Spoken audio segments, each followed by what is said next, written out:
السلام عليكم ورحمة الله وبركاته. ازيكم يا جماعة، عاملين ايه؟ يا رب تكونوا بخير. معاكم النهاردة يوميات مطبخ الفارس.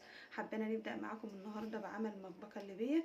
عندنا المقادير النهاردة: عندنا فرخة ونص متقطعة قطع متوسطة، وعندنا بصلتين كبار متقطعين، وعندنا 4 معالق من الصلصة، وعندنا البهارات بتاعتنا: معلقة كبيرة فلفل مطحون، ومعلقة كبيرة من البهارات اللحمة، ومعلقة كبيرة من الملح، وعندنا قرنين شطة فلفل، وعندنا 5 قرون من الثوم مطحونين كويس، وكيلو مكرونة.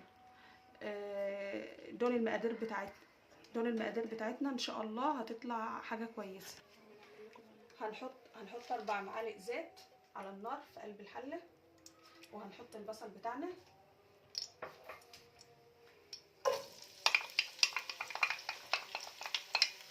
وهنقلبه لحد ما ياخد لون حلو معانا كده.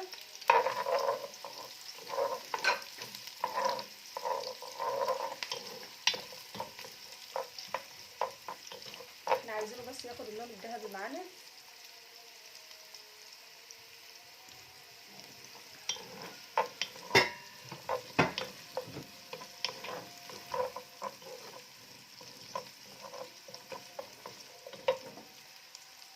هنحط نص معلقه من الملح كده عشان تدي للبصل طعم كده حلو.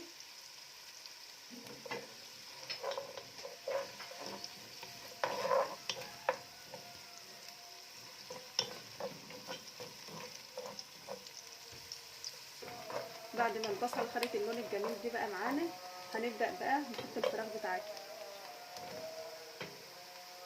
عشان نديها لون حلو كده برضو.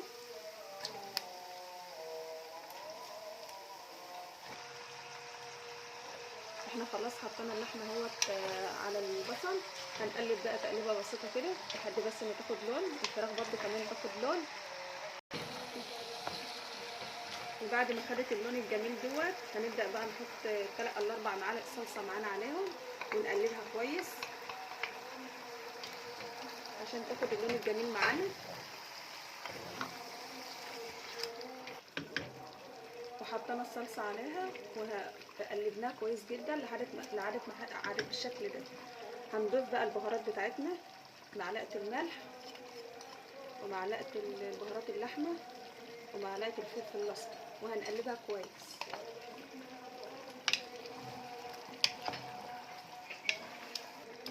هنضيف معانا كمان ال5 فصوص ثوم المطحونين، والقرنين الفلفل اللي معانا، ونقلب كويس. شفتوا بقى يا جماعه شكلها جميل قوي ازاي، والريحه مش عارفه اوصف لكم الريحه عامله ازاي، تحفه بجد بجد. الريحه جميله جدا، يا رب تعجبكم. هنغطي بقى الحله كده لما تاخد تسبيكه مع بعضها، ونرجع لكم تاني. هنسيب بقى اللحمه على البوتاجاز بتتسبك مع بعضها يا حبايبي، وتعالوا يلا نعمل بقى الطماطم بتاعتنا في الخلاط.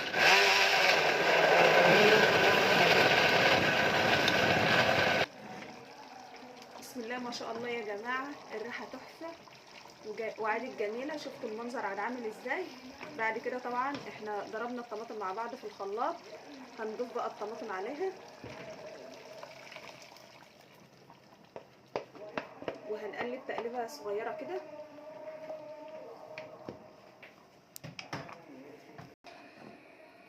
شفتوا بقى يا حبايبي عاد شكلها عامل ازاي. هنسيبها بقى تاخد غلوه كده مع بعضها، ونشوف ايه اللي هيحصل معانا.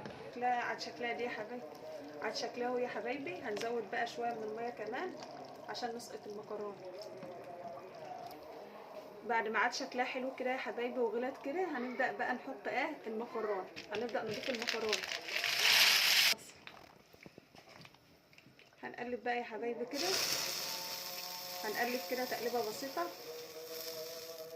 بسم الله ما شاء الله، على التحفه يا جماعه، والريحه ما اقولكوش عليها. باذن الله هتعجبكم قوي.